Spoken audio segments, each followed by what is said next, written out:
سمیر کو خود بھی اندازہ نہیں ہوا تھا۔ خرم جو بڑی مشکل سے ضبط کیے اس کا جملہ سن رہا تھا، آخری لفظ ادا ہونے تک خرم کا سارا غصہ صابن کے جھاگ کی طرح بیٹھ گیا۔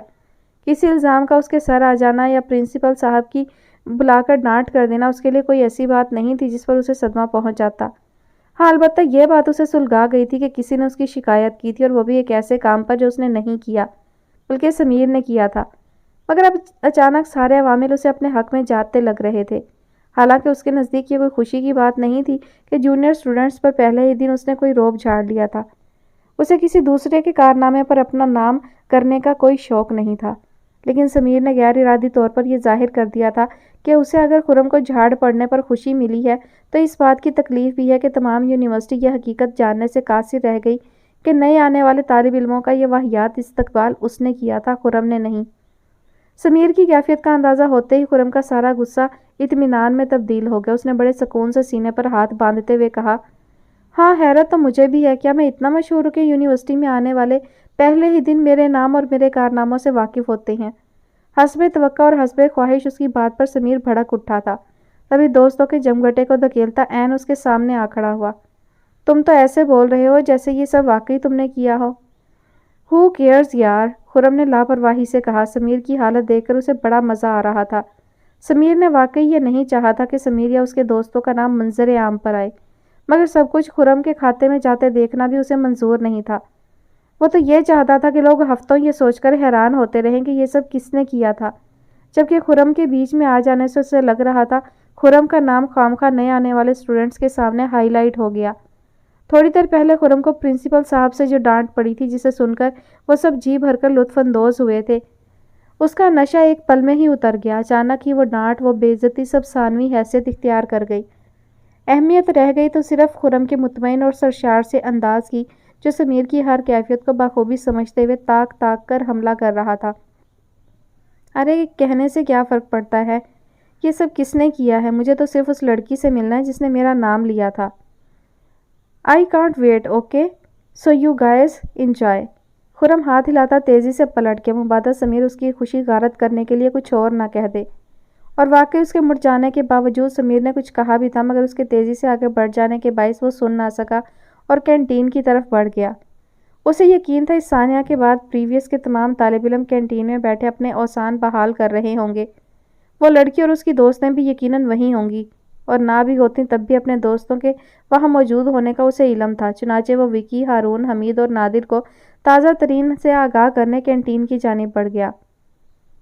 عالیان، تم ابھی تک جاگ رہے ہو؟ شگفتہ غفار کی حیرت بھری آواز پر عالیان اچھا خاصا چونک گیا۔ بے اختیار اس نے گھڑی کی جانب دیکھا جو رات کے 1:45 بجا رہی تھی۔ عالیان کمپیوٹر پر کام کرتے ہوئے اتنا مگن ہو گیا تھا کہ اسے وقت گزرنے کا احساس ہی نہیں ہوا، اور اب شگفتہ غفار کے چونکانے پر اسے محسوس ہوا تھا کہ وہ کتنا تھک رہا ہے۔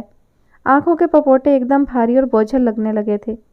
اس نے کی بورڈ پر سے ہاتھ ہٹا کر انگلیاں چٹکھاتے ہوئے کہا، بس ممی، یہ کام کچھ زیادہ ہی لمبا ہو گیا ہے۔ میری سمجھ میں یہ نہیں آتا، آفس میں اتنے گھنٹے کام کرنے کے بعد بھی کام گھر لا کر کیوں کرنا پڑتا ہے؟ عالیان کے چہرے پر تھکاوٹ کے آثار دیکھ کر وہ ایک دم ہی غصے میں آ گئیں۔ عالیان ان کے احساسات سمجھتے ہوئے بے ساختہ مسکرا دیا۔ یہ کام میری اپنی بیجا ضد کی وجہ سے طول پکڑ رہا ہے، اب مجھے ہی اسے جلد از جلد ختم کرنا ہے تاکہ ڈیڈی کو کوئی شکایت نہ ہو۔ عالیان نے واپس نظریں کمپیوٹر اسکرین پر مرکوز کر دیں۔ شگفتہ غفار اس کی پشت کی جانب آ کھڑی ہوئیں اور محبت سے اس کا سر سہلانے لگیں۔ تمہارے ڈیڈی کو کبھی تم سے شکایت ہو سکتی ہے کیا؟ نہیں، انہیں واقعی مجھ سے کبھی کوئی شکایت نہیں ہو سکتی، لیکن مجھے تو پتہ ہے نا کہ میں نے غلط کیا ہے۔ عالیان یکدم رک گیا اور ریوالونگ چیئر کو ان کی جانب کرتے ہوئے سنجیدگی سے بولا، آج میری وجہ سے ان کی کمپنی سے ایک بہت اچھا کانٹریکٹ چھن گیا۔ اب میں نے ایک نیا ڈیزائنر تو ہائر کر لیا ہے، لیکن اب سارے کام شروع سے از سر نو کرنے پڑیں گے۔ ہم پہلے ہی لیٹ ہو چکے ہیں، میں مزید تاخیر نہیں کرنا چاہتا، اسی لیے یہ پوری فائل میں آج ہی تیار کروں گا۔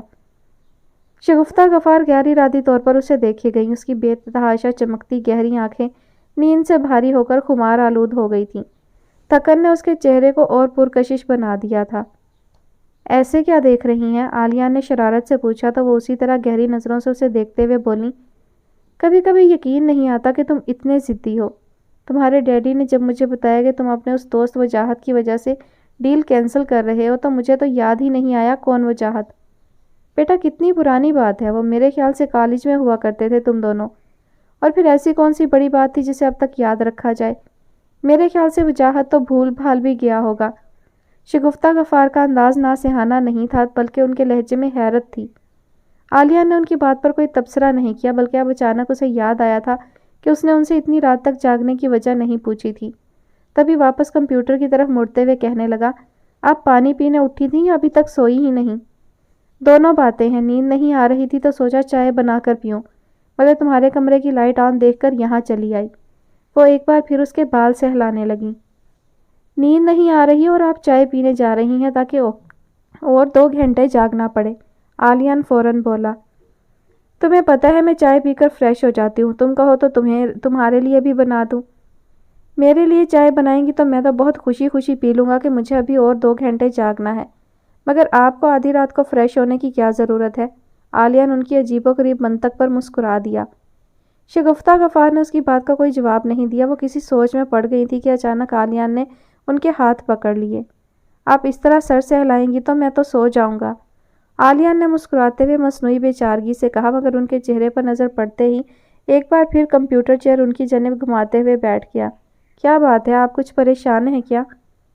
نہیں تو پریشانی کیسی، ٹھہرو میں چائے لے کر آتی ہوں، مگر 2 گھنٹے تک جاگنے کی ضرورت نہیں، 1 گھنٹے میں سو جاؤ۔ وہ پلٹنے لگیں تو عالیہ نے روک دیا۔ کوئی بات تو ضرور ہے، اگر آپ پریشان نہیں ہیں تب بھی کچھ سوچ تو رہی ہیں، یہ آدھی رات کو چہل قدمی بلا وجہ نہیں ہو رہی۔ عالیہ پورے وثوق سے بولا تھا، وہ بھی پھیکے سے انداز میں مسکرا دی۔ آج تمہاری نانی کا فون آیا تھا، وہ کہہ رہی تھیں آج کل وہاں گھر میں بریرہ کا رشتہ دینے کی باتیں ہو رہی ہیں۔ تمہارے ماموں کی تو یہی خواہش ہے کہ بریرہ ان کے گھر کی بہو بنے، مگر وہ کچھ کہتے کہتے رک گئیں۔ مگر کیا؟ عالیہ جو پوری توجہ سے ان کی بات سن رہا تھا، وہ اس طرح رکنے پر بے اختیار بولا، مگر ابھی کچھ ڈیسائیڈ نہیں ہو سکا۔ کیا مطلب؟ مطلب تو میری سمجھ میں بھی نہیں آیا، پتہ نہیں تمہاری نانی کیا سمجھانا چاہ رہی تھی، وہ کچھ افسردگی سے بولیں۔ تو آپ نانی سے صاف لفظوں میں پوچھ لیتی۔ عالیہ کو ان کی پریشانی بالکل بے جا لگ رہی تھی۔ میرے خیال سے تمہاری ممانی نہیں چاہتی کہ بریرہ ان کے گھر کی بہو بنے، شگفتہ غفار نے پرسوچ انداز میں کہا۔